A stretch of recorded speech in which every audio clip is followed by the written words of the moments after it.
Welcome back to this week's episode. Last week had been a pretty slow one, not much going on, and we're going to contrast that with this week where a lot has been going on. Phase 2 with Planetary Industry is in full swing, but there's also been major upheaval for the series as well. And I think the best way to show it is to head into GV Assets straight away to check out the graphs, because they really tell the story. So last week we left off at around here, 29th, Monday. So on the 29th, I made a video and I uploaded. And the next day when I got home from work, I saw that I had a in-game email. And it was from one of my viewers. What he did is he essentially invited me to come and live in the same space as he was.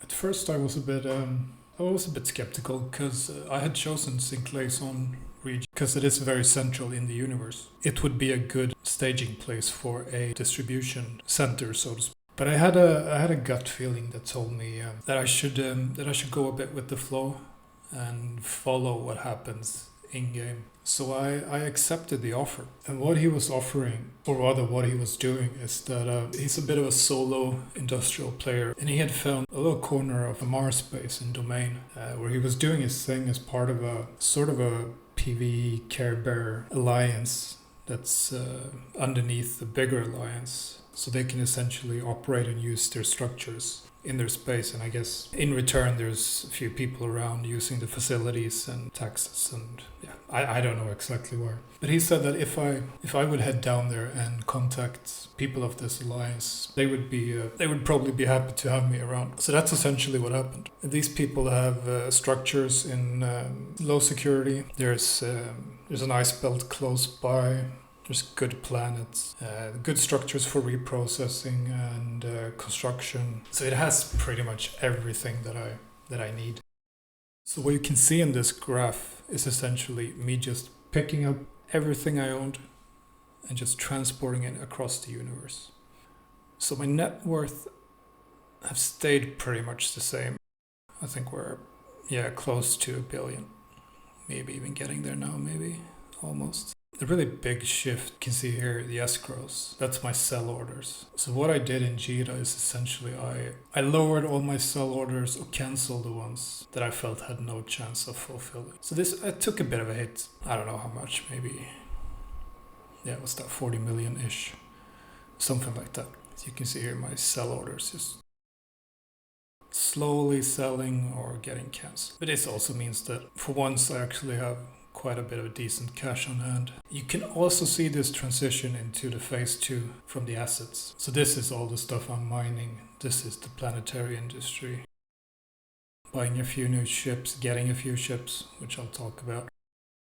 Before I got accepted into Alliance, I went down to the area, had a look around, tried to get a feel for what people were there. But I also tried out my first planetary industry, just a random gas planet where I set up a basic tier 1 production of oxygen, which was my first try. And it was a bit complicated as planetary industry is, but I felt I got a hang of it.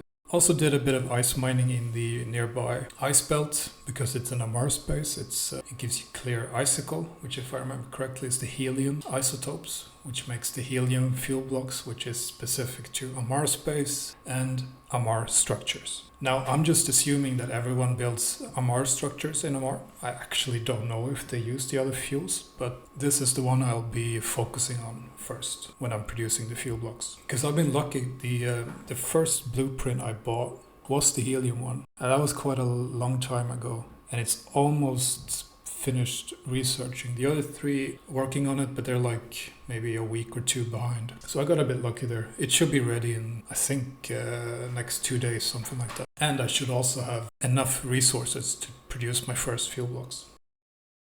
And in this ice belt, I met some cool people again. There was some guy just randomly gave me a free retriever, which is compared to the procurer I had before, it's squishier, but it has a bigger cargo hold.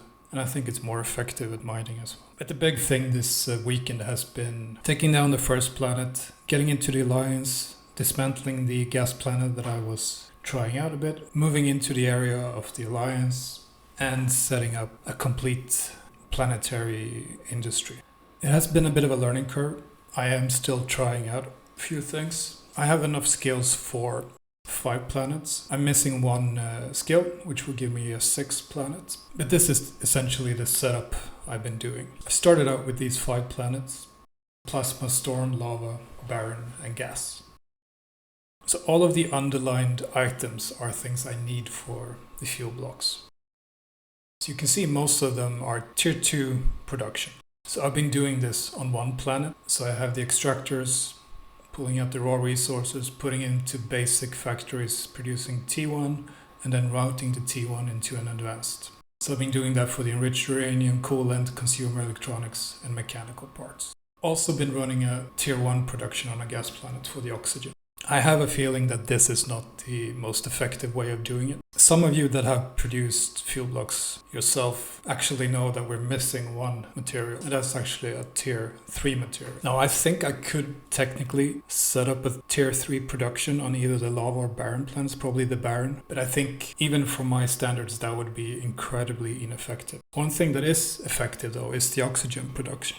Producing tons of it. So I have a feeling that the way to go to produce this tier 3 material is after a while, when I built up a bit of oxygen, I swap out that planet for another barren one. On this second barren planet, I don't use any extraction. This will purely be an industrial planet where I take the consumer electronics and some of the mechanical parts, not all of them because I need them, and produce robotics on this planet. That would give me all the planetary materials that I need for the fuel blocks. As I said, I don't think the way I'm doing it is not close to being the most effective. What I probably should do is, instead of having tier 2 production together with tier 1 and resource extraction, I should probably just produce tier 1 materials and then take them to an industrial planet without extraction and focus on the enriched uranium. And this is because you can only have a certain amount of buildings on one planet. And I don't have full skills yet, so I can't have as many buildings as other people.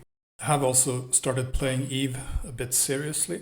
I'm starting to make my spreadsheets, just very, very basic so far, with the ice stockpile and planetary interaction stockpile.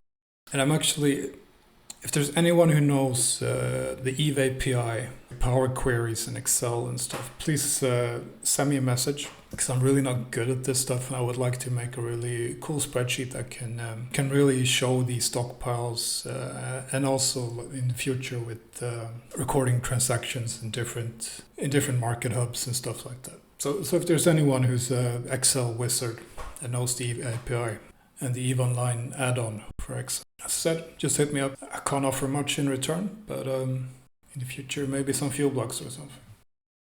Skill-wise, I can feel I'm starting to hit the sort of ceiling for a beginner, coming up on all the final skills of everything I'm training, which they're usually like 14 to 20 days. I have a little bit of industry that I'll be doing, maybe some more reprocessing. And of course, heading into the trade skills, which will be very crucial later on. I did do a tiny bit of a remap, nothing major, essentially just lowering down perception, which I guess might come back to bite me in the ass, because I think that's has a lot to do with flying, I think. I'm not sure. But the charisma, intelligence, willpower, and memory, they're all in trading and industry and all those skills, which is what I really need to get going. So I figured I'd focus a little bit on there so that the skills can be trained a little bit quicker. This might also be my cue to actually look into the implants and see what I call cerebral accelerators, but to look into all of those, see if I can speed up the process. Because I feel if we have to wait 2 weeks for a skill to progress, we're gonna stall a bit. So that might be one of the projects for next week. The biggest project will of course be to produce my first fuel block. I think I could probably do it right now. I'm just waiting for my blueprint to finish, which is really cool. It took me 1.5 months to get to being able to produce fuel blocks, and the next time I'm pretty sure we'll see the first one. And for the channel, I'm still getting tons of views. I think we have about 70 subscribers now, which is, again, it's super cool to see, and happy to have you, and hopefully I'll see you next week again.